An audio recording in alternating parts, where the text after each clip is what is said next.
back to another episode of Kassick's Corner, the podcast for literally anyone who wants to listen. And if you're one of those 4 people at this point, thank you so much. You're my hero.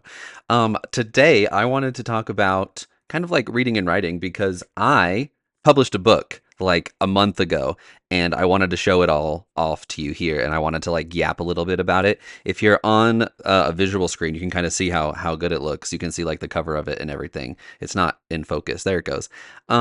It's called Undiscovered. I wrote this book a while ago. I think it was in high school. I decided that I had this idea to like write a book, and I'll get more into why I started that in a second. But I wrote this book in high school, and the way that I finally had a chance in my life to kind of rediscover that it exists, and then finally have like the patience and the time and the energy that I needed this summer to like really think about getting it published. I really took the time and the effort to like rework it to make sure it's like good for like, modern times, things like that. And I did it, and it looks so good. The cover is literally like exactly what I dreamed it would be when I was writing it, and I could not have asked for like a better turnout. Like it's a real book. It's 400 pages. I don't know. I can't see the page number on here. Did I put it in here? Oh, that's embarrassing.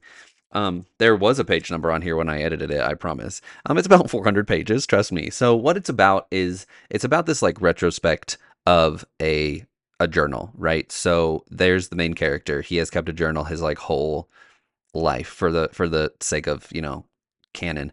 And he is finishing up his senior year of high school, and the first picture you see of him is sitting in his college dorm room. So he has just finished like this very transformational year in his life where he has gone through like this big discovery of him having superpowers, and it's this really big year for him for a lot of reasons, right? And it kind of goes through his looking back on the journals that he wrote and the way that he kind of reflects on those things and how they've impacted him over that past year. And it also tells you like the stories as they happen through his perspective.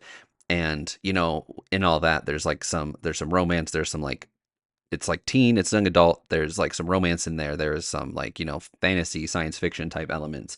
It's very much like easy to read, I would say, because, like I said, I wrote the majority of this before I even like knew what it meant to like be a person. So that is something to take into account for sure. But even looking back on it, I was reading it and I was like getting chills, and I was getting like, I was getting caught up in like the plot twists and things like that kind of happened. And the chapters are really short. It's really easy to read because when I'm reading, like the thing that I hate the most is like I usually have stopping points at chapters. And when books like drone on and on and on during a chapter, I like can't find the energy to finish it. So when I was writing one, I was like, hey, I'm going to make these chapters like really short. And it's all of these things intertwined that kind of represent what this book is for me. But I think more than that, it kind of represents like my first step out into like the real world of, hey, like I can actually do this. Like I wrote a book, I want people to read it, right? And it's a really scary thing. Like it's this really vulnerable thing to say like, hey, here's this writing. Now please everyone go judge me. And buy it and leave a review and tell me if my literal life's work at this point, literally if my literal life's work at this point is worth it.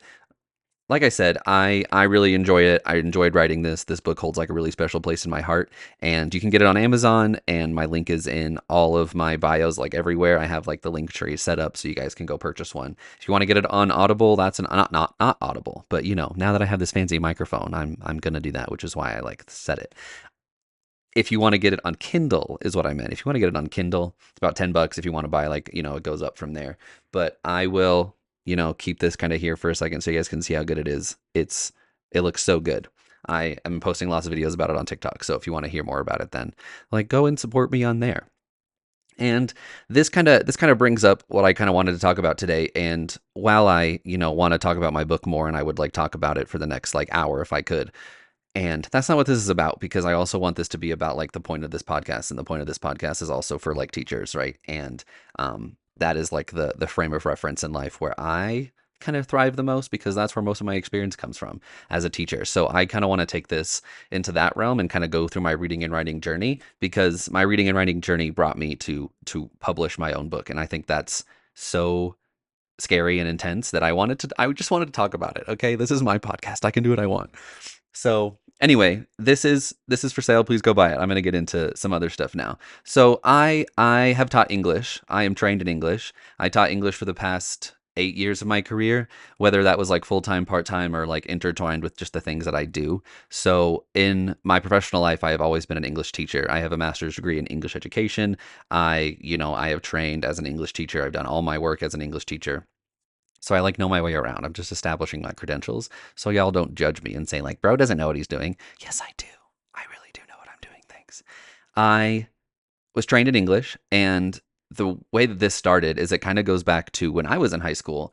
Actually, is when I first found my like love of reading. When I was a kid, I absolutely hated reading. I think I had read The Very Hungry Caterpillar when I was like 4 years old, and that was the only book that I had read like fully through all the way up until like school started making you read full books, right?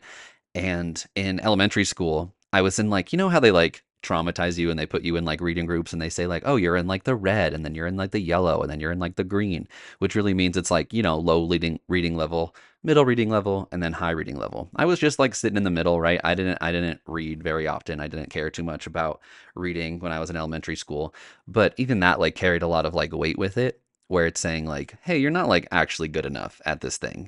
I can only imagine what it would have been like for my psyche and my confidence as a person and as a student if I was in that low reading group. And there are probably some reasons behind why teachers do that. And I respect them for trying to put up with that kind of level because I do not have a elementary background. So I don't know anything about that. However, I do know the ramifications of it in middle school, and let me tell you, the kids in that red reading group, they carry that with them forever because the kids in the red reading group, I notice them and I just can tell. And as a middle school teacher, that's what we have to deal with. We have to deal with that like that confidence. We have to deal with that like label that was put on them so early on that it's hard to overcome. Anyway, enough about that. Elementary teachers, I trust you. Do whatever you want. And I hated reading so much when I was a kid. That's the point, right? And I read because I had to. I tried to skim. I really just could not focus on the things that I was reading. And then when I was reading, I could not remember the things that I was reading just because it was impossible for me to focus and to like realize that there were things happening outside of the page that I was trying to comprehend and then things happening on the page, right? And then, so in high school, reading gets a lot more intense because of the fact that, you're in AP classes, you're in all these English classes that require you to pay attention a little bit more to all the books you're reading. So my reading ability at that point really caught up with me. And it was probably not until my senior year of high school where my English teacher, she made us do some annotating. So if you guys don't know about annotating, I'm going to talk about it for like the next probably like 15 minutes. Actually, I don't know. We'll just see where the vibes take us. And she taught us about annotating. And at the time, I had like no idea what that meant. All the way up to a senior year in high school, I don't think we really focused on that annotating the way that my teacher did in the senior year of high school. She made us, and I have some examples that I pulled across because like I'm a teacher and you got to come prepared, right? So she made us read a bunch of books for AP Lit at the time. And if you guys don't know anything about AP Lit or how it goes, basically you take a big test at the end of the year, or at least when I was in high school, you take a big test at the end of the year that basically says, hey, you learned everything you need to. Here's some college credit. And I was like, sick. We fucking love that. So I was trying to do all these things, trying to comprehend all these books, and then we also had to write about them, right? The first thing I remember reading in that class that like really really impacted me was a short story called Hills Like White Elephants by Ernest Hemingway. And that book, that short story, excuse me, that short story is nothing but dialogue between a man and a woman who are supposedly dating, supposedly have some sort of prior relationship, and they're just sitting in a bar or at a diner, and they are literally just talking to each other about literally seemingly nothing. And the dialogue is very back and forth. The story is nothing but dialogue. And I was reading it and I was like, what is happening in this story? Like, I literally have no idea what the context of the story is. There's no events happening, there's nothing going on. So I go into class next day when we have a discussion about it, and my teacher at the time, she was like, so what'd you guys think? And I was like, girly, let me tell you, like, I do not know what's going on. And the whole rest of the class was kind of like it. There were some kids who like faked it or like looked it up, right? I wasn't that guy, and I'm still not that guy. I will never be that guy. And they kind of knew because I had looked it up, and my teacher looks around the room. She's like, okay, let's get into our discussion. And she's like, hey, at the end of like some things about like confusions and everything, she's like, hey, did you guys realize that that whole story was about them considering to have an abortion of their child? And the way that even to this day, that fact itself, that a story can exist in such a simplistic, mindset, and a story can exist in such a, nuanced way where you can only have two characters talking back and forth for an entire, short story, just to have them be talking about something that wasn't even on the page. Never in that story do they say the word abortion, right?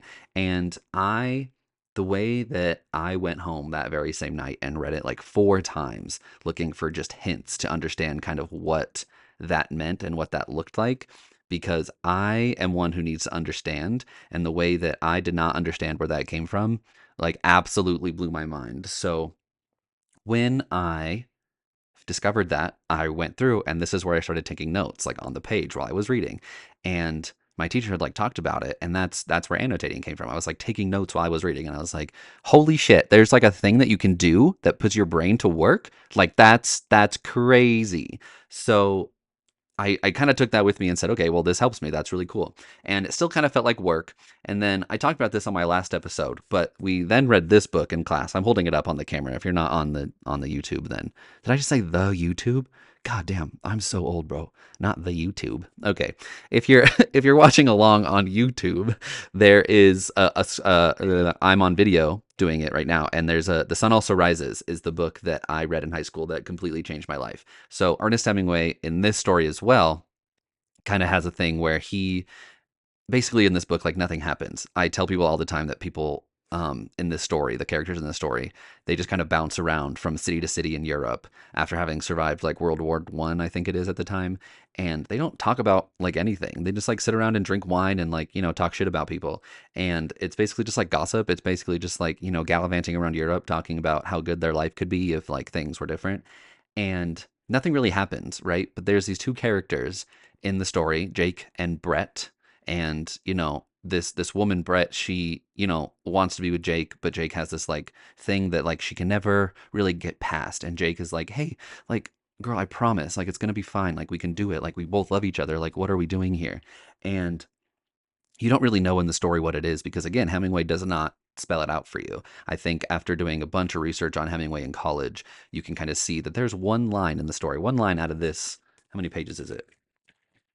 One line out of this 250-page book that kind of implies the issue. And I'm not going to spoil it. And if you want me to spoil it, I will. But like, you can't tell me that right now because I'm recording, and then you're going to leave a comment, and then I will just, you get it. Anyway, there's only one line in this whole story that says like what the reason is, right? And at the beginning of this story, I knew that it was Hemingway, and I knew that our teacher had like wanted us to do some note taking.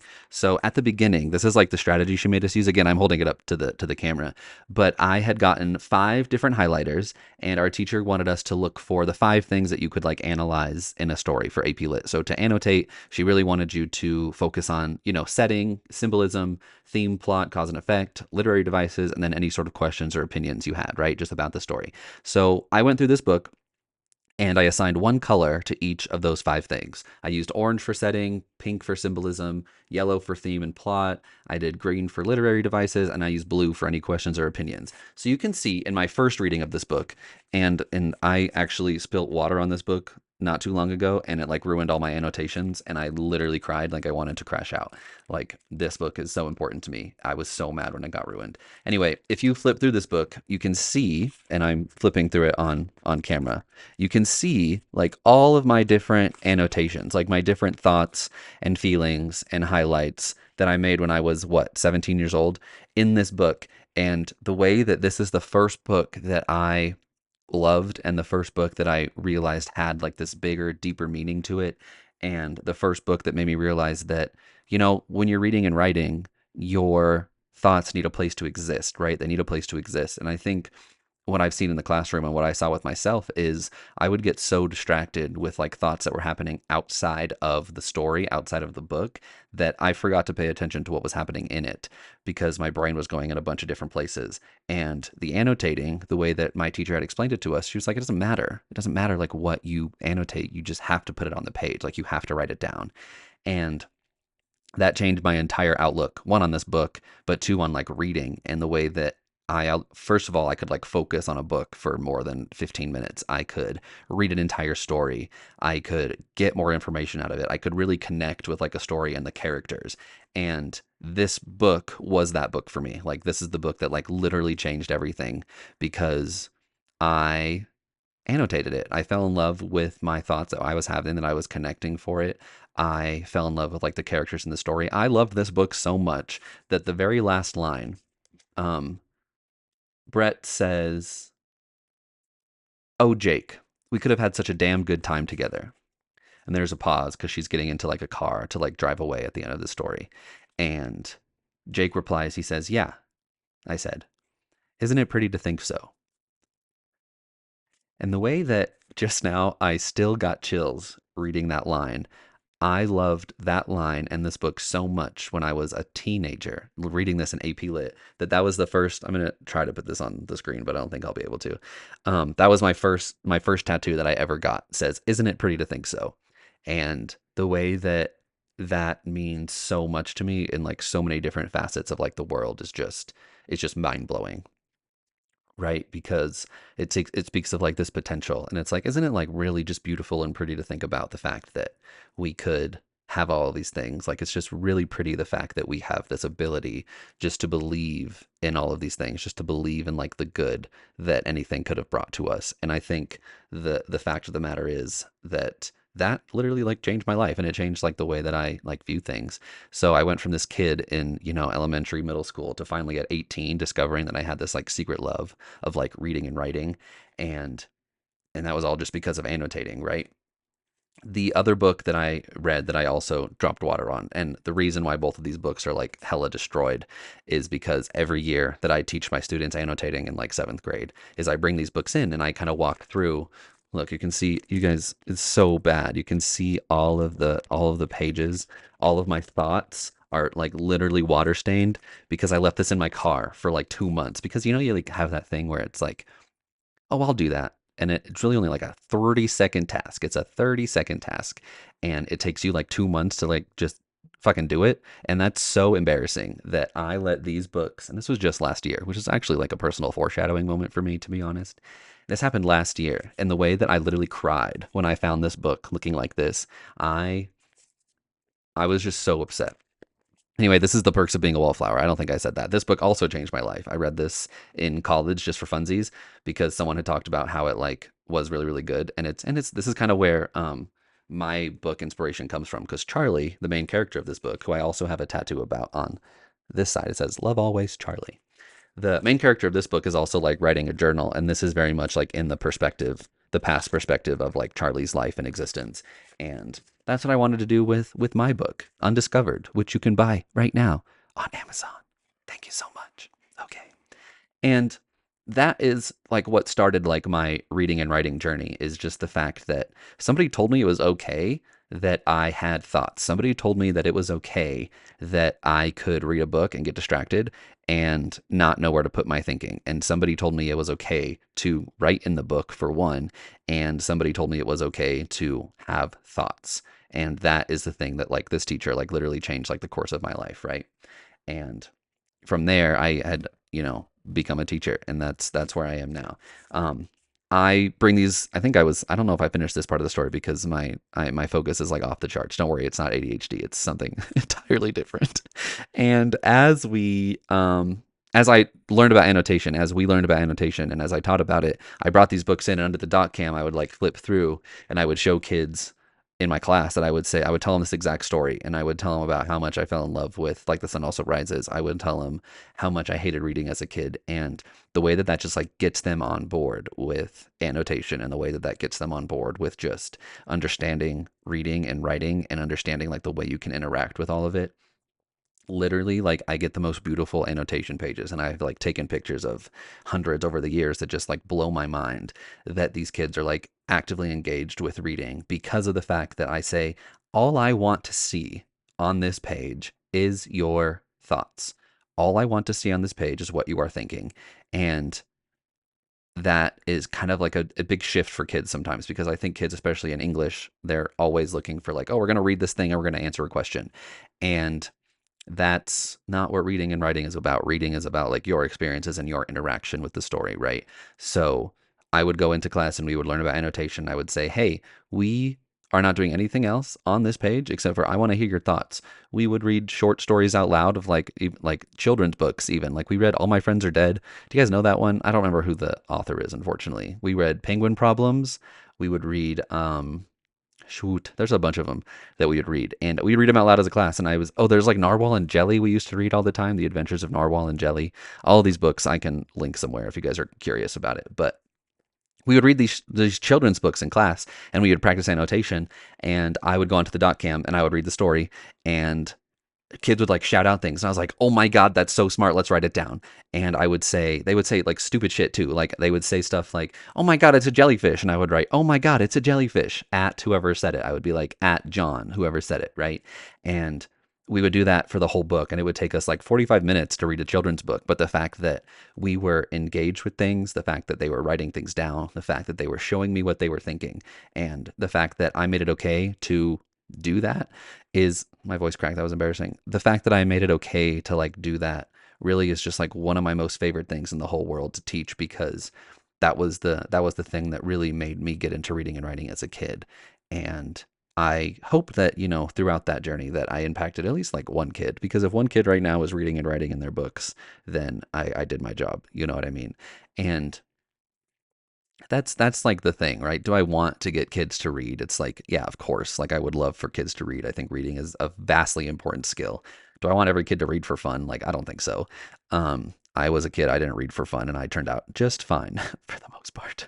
And when I was a kid, a lot of the reading that I did, a lot of the stories that I fell in love with were like through video games, because back in the day that I was up and playing video games, there weren't voice actors. So I actually had to like read to understand what was going on in the story. And a lot of the games I played, like they wouldn't tell you like where to go, because there weren't like quest markers, how they have in games now. They have like quest markers like all around the map, and it's so overwhelming. And we don't have to get into that right now.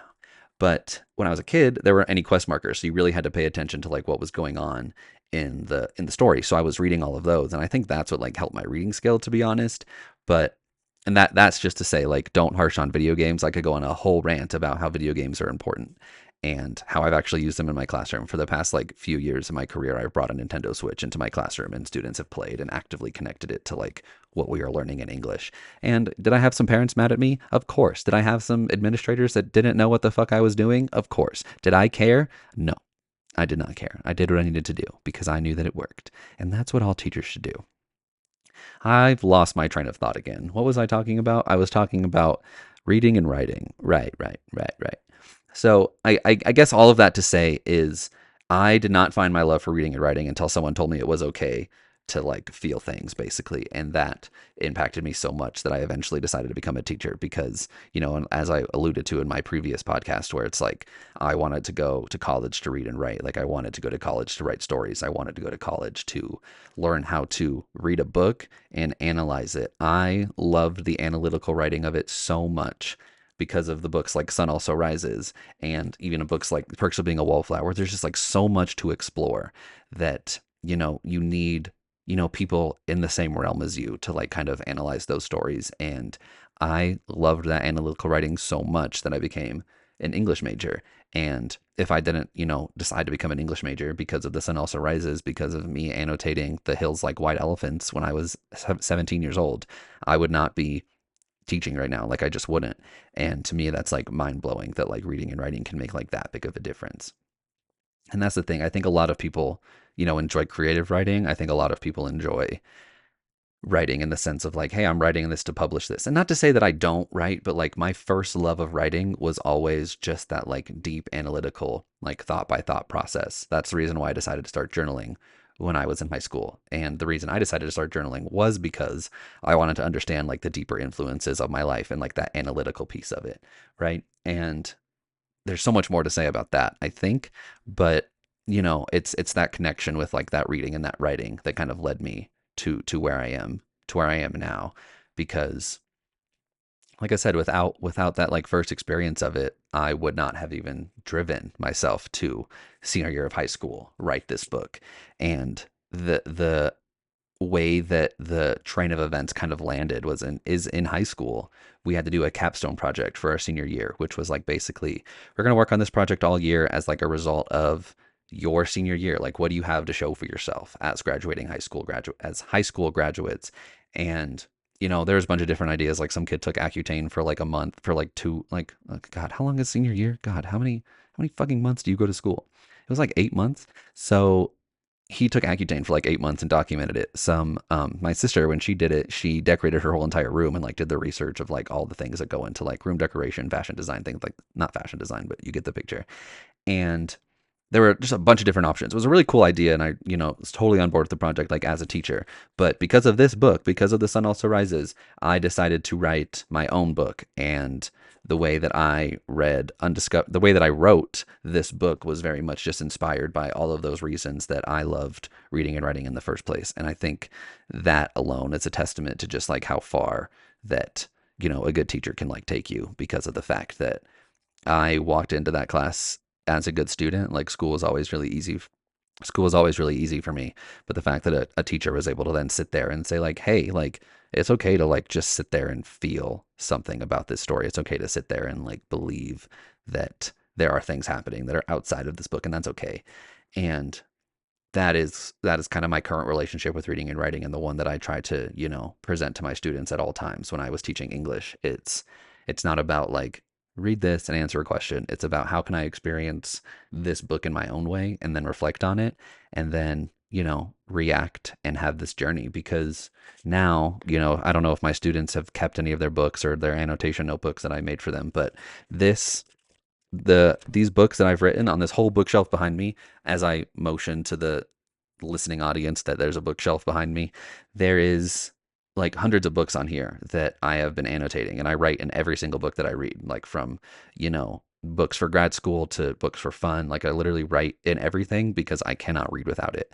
And the fact that behind me there are hundreds of books that not only tell the stories that are in them themselves, but that tell the story of me and where I was at the time of reading it, and what I was going through, and what I was thinking about, and what I was reacting to. There's quite literally nothing more profound and interesting about the reading and writing process that says more about what it should be. Because now I have like this log of my reactions, this log of who I was, and this log of how I have engaged with all of these different stories that have impacted me. Like, they're permanently forever, unless I unless I fucking put it in water and it ruins itself. We don't have to talk about that. I'm gonna start crying again. Um, anyway, I think that kind of sums up everything I was wanting to talk about for this one, because I wanted to really lean into that like teacher side of things and like where I came from, but especially specifically for reading and writing, because again, I am just so proud of the book that I wrote, that you guys can now buy on Amazon. Don't forget, it's in the link somewhere, I promise. And the way that I'm just so proud that this book exists, and the way that I like picked it up and held it in my hands and like literally like felt the weight of it and like what it meant, and the way that I've signed copies already for like old students and for friends. And it's just, have a lot of people bought it? I don't check, because that is going to make me crash out. Either way, whether it's good or whether it's bad, it's going to make me crash out. So the fact that like all of these different things, and the fact that I potentially could have created something that like does that, is just mind-boggling to me, and it's a really cool experience. I'm working on another one, working on another book, and that's kind of where my journey is going to continue. Hopefully, I'll talk more about that in future episodes, because this one is kind of rambling on. I've been yapping about reading and writing for only 30 minutes. Damn. Anyway, I hope you enjoyed listening. This is episode number 2 of Kassick's Corner, and I will see you all in the next one.